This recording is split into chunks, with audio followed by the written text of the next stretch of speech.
Welcome back to our second video of ITP132 C++ Programming 1. First look at input and output. The C++ language does not define any statements to do input or output. Instead, C++ includes an extensive standard library that provides input-output. For many purposes, including the examples in this book, one needs to know only a few basic concepts and operations from the I/O library. Most of the examples in this course use the iostream library. Fundamental to the iostream library are two types named iStream and OStream, which represent input and output streams, respectively. A stream is a sequence of characters read from or written to an I/O device. The term stream is intended to suggest that the characters are generated or consumed sequentially over time.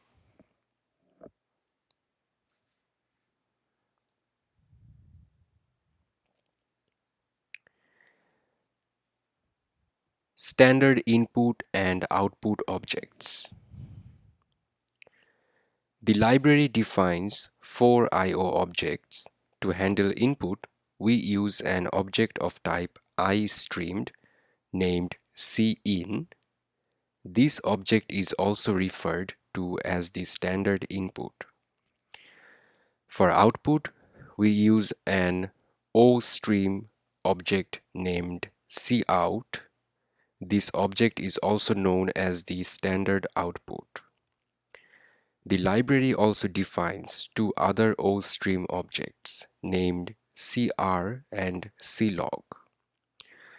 We typically use cr, referred to as the standard error, for warning and error message, and clog for general information about the execution of the program. Ordinarily, the system associates each of these objects with the window in which the program is executed. So when we read from cin, data are read from the window in which the program is executing, and when we write to cout, cr, or clog, the output is written to the same window. A program that uses the I/O library.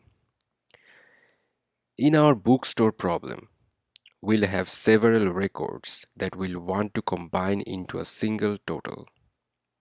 As a simpler, related problem, let's look first at how we might add two numbers. Using the I/O library, we can extend our main program to prompt the user to give us two numbers and then print their sum.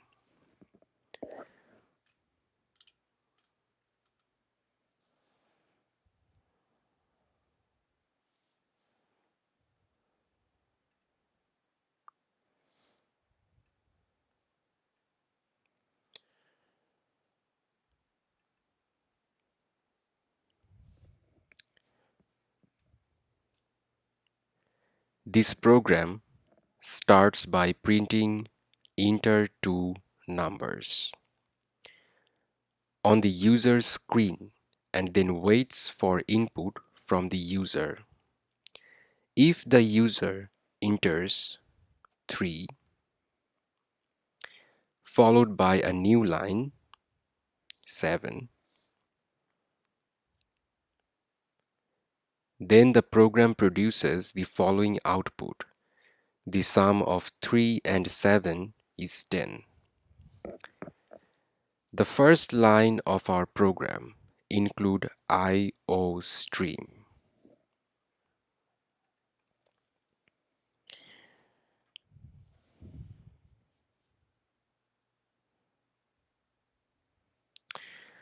The first line of our program include iostream tells the compiler that we want to use the iostream library.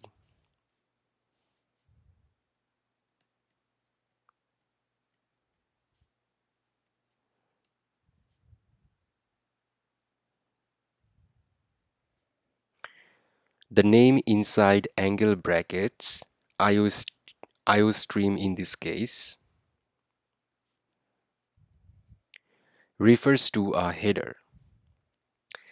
Every program that uses a library facility must include its associated header.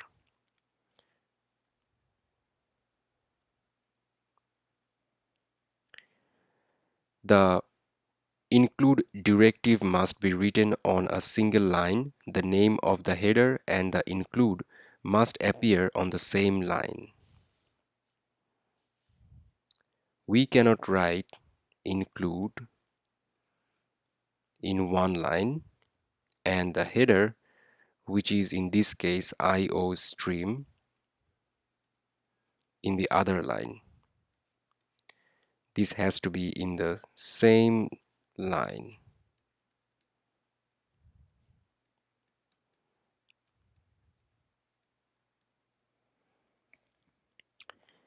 In general, include directives must appear outside any function. Typically, we put all the include directives for a program at the beginning of the source file. This has to be at the beginning and outside of any other function, especially the main function.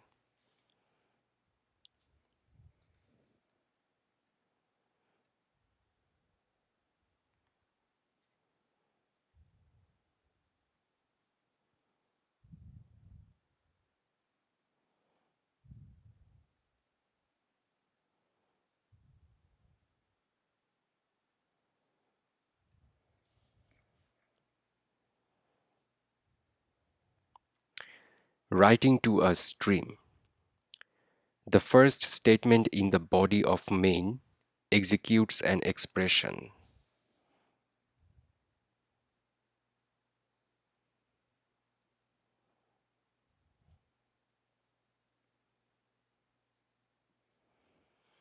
In C++, an expression yields a result and is composed of one or more operands and usually an operator.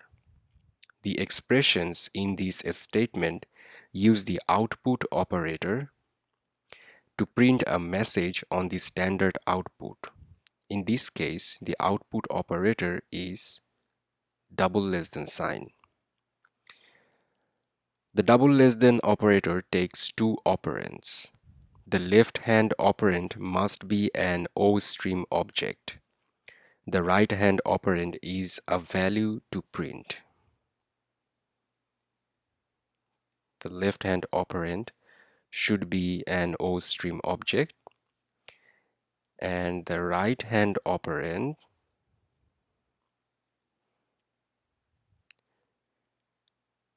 should be a value to print.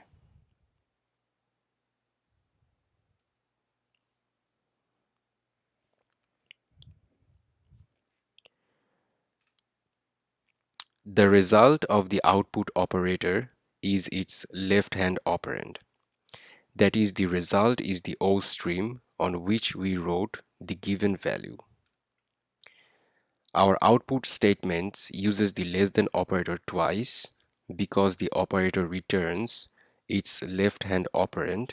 The result of the first operator becomes the left-hand operand of the second. As a result, we can chain together output requests. Thus, our expression is equivalent to this total expression. We could write like this.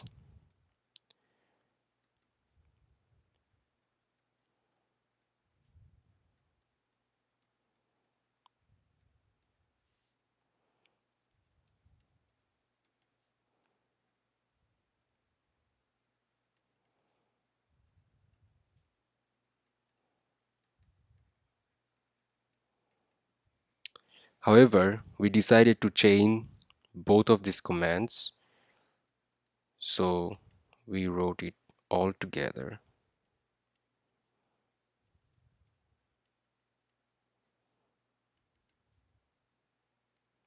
This should be under double quotation because it's a string literal.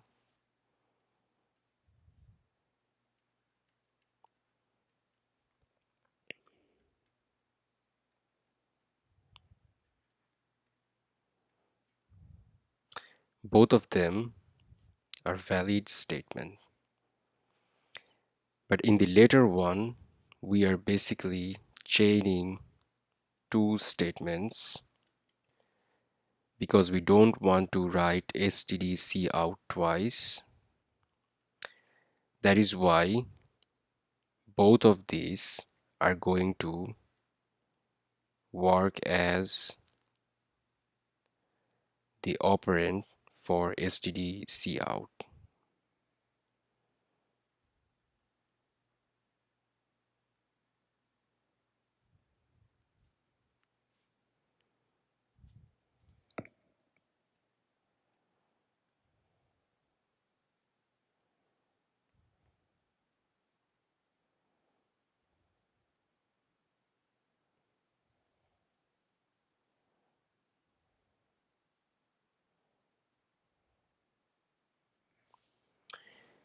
Each operator in the chain has the same object as its left-hand operand, in this case std out alternatively.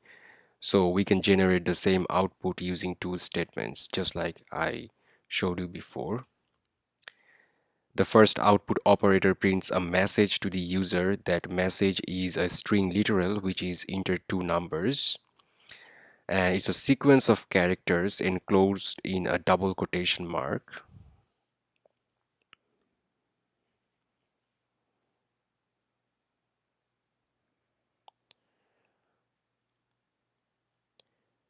The text between the quotation marks is printed to the standard output. That means these spaces and all the text are going to be exactly same.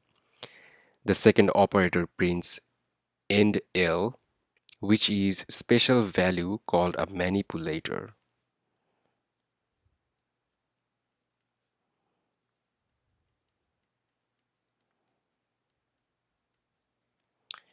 Writing end L has the effect of ending the current line and flushing the buffer associated with that device.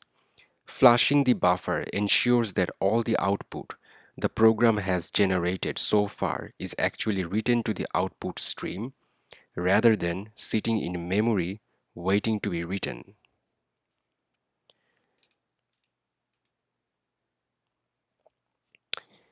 Remember one thing, programmers often add print statements during debugging.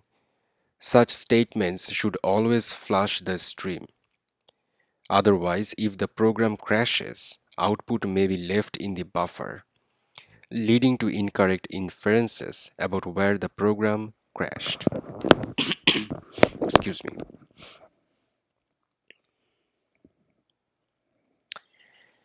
Now, using names from the standard library, if you're careful, you'll see that this program uses std::cout and std::endl rather than just cout and endl, which is right over here.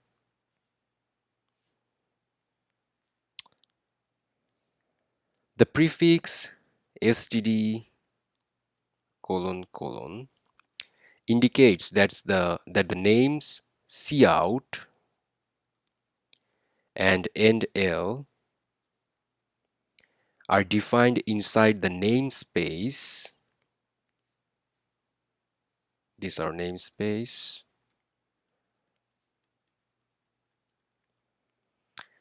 And the name of that namespace is std. Namespaces allow us to avoid inadvertent collisions between the names we define and the uses of those same names inside a library. All the names defined by the standard library are in the std namespace. We have declared two variables here, One of them is V1, another one is V2. Imagine if we would declare a variable named cout, then it would have collided with this cout. To avoid that collision, we are telling the compiler that we have used this cout from the standard namespace library that is defined and created for the C++ programs. One side effect of the library's use of a namespace is that when we use a name from the library, we must say explicitly that we want to use the name from the standard namespace. Writing std:// cout uses the scope operator, which looks like this,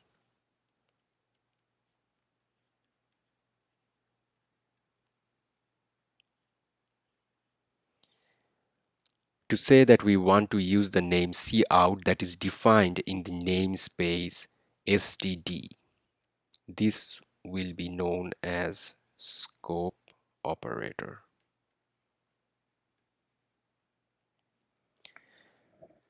And later we will see a simpler way to access the names from the library rather than using the std and the scope operator again and again.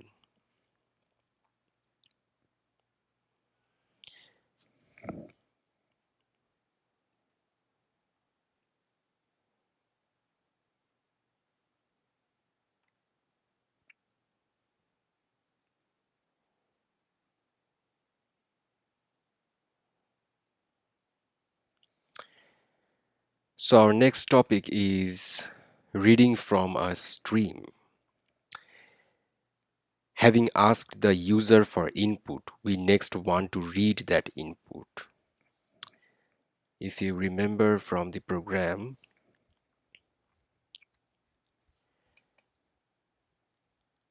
we read those inputs 3 and 7 from the user.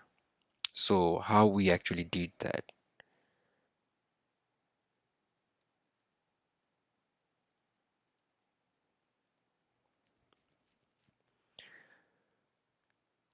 We start by defining two variables named v1 and v2 to hold that input, which is right here.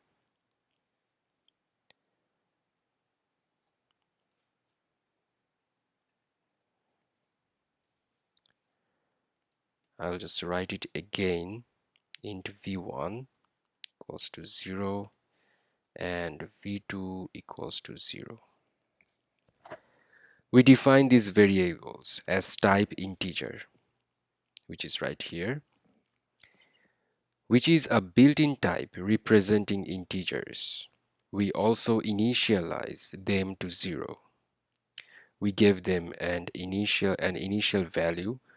When we initialize a variable, we give it the indicated value at the same time as the variable is created. So we could put any number like 1, 2, 3, and that would be the initial value for this v1 variable, which type is integer. The next statement, which is std:// cin v1 v2. Please carefully notice the scope operator and also the greater than sign.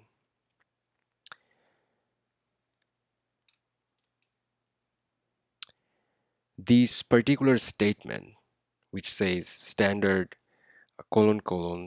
cin and greater than sign v1 and v2,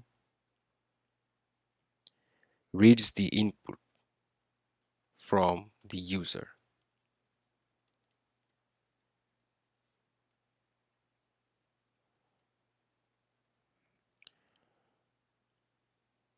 The input operator, which is this one, to greater than sign, behaves analogously to the output operator. It takes an iostream as its left-hand operand and an object as its right-hand operand. It reads data from the given iostream and stores what was read in the given object. Like the output operator, the input operator returns its left-hand operand as its result. Hence, this expression is equivalent to this one.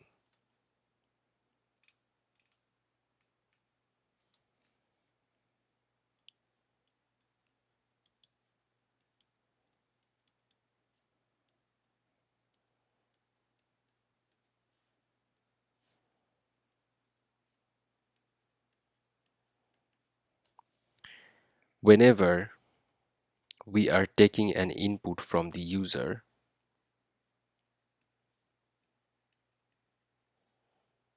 that input is going to cin, which is an iostream object to take the input, and after taking the input from user, cin is going to save that particular value provided by user to the designated variable called v1. And then for the second input, it will store the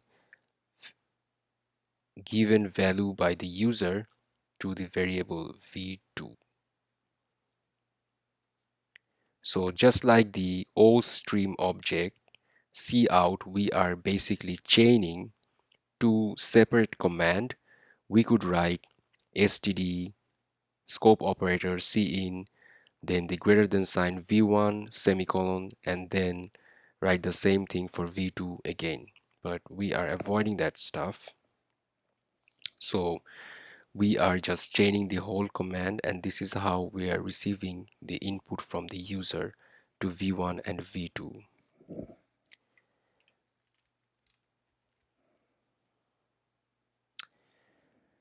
So now let's complete the program. We saw how we could provide the output to the std object cout, and how we could take the input and store it into a variable by using the std object cin.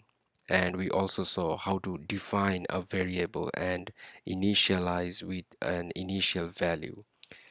So let's just combine all our information and print it out using the standard cout object.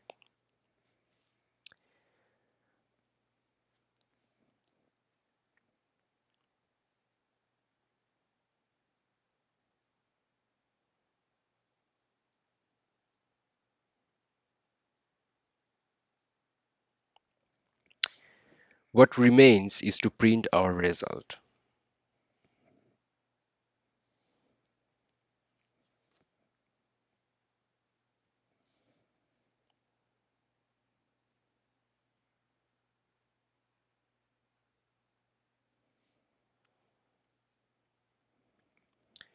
This statement, although longer than the one that prompted the user for input, is conceptually very similar. It prints each of its operands on the standard output. What is interesting in this example is that the operands are not all the same kind of values. Some operands are string literals, such as the sum, like this one, the sum of. Others are integer values, such as v1, v2. Also, v1 plus v2. The library defines versions of the input and output operators that handle operands of each of these different types.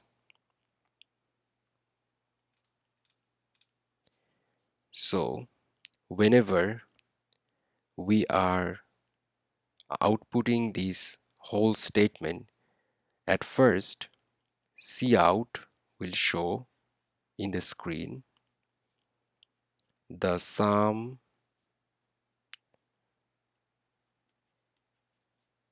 of, then it will show the value of v1. So if we provided 3 for v1, then it will show 3, then it will show and. If we provide the value for v2 is 7, then it will show 7, then it will show is, and then it will add the value of v1 and v2, which is 3 and 7, resulting 10. Then at the end it will provide a new line. The line will be ended. So this is how we can actually write a very simple program where we can add two numbers provided by the user and output them and show them on the window where our program is running, just like this.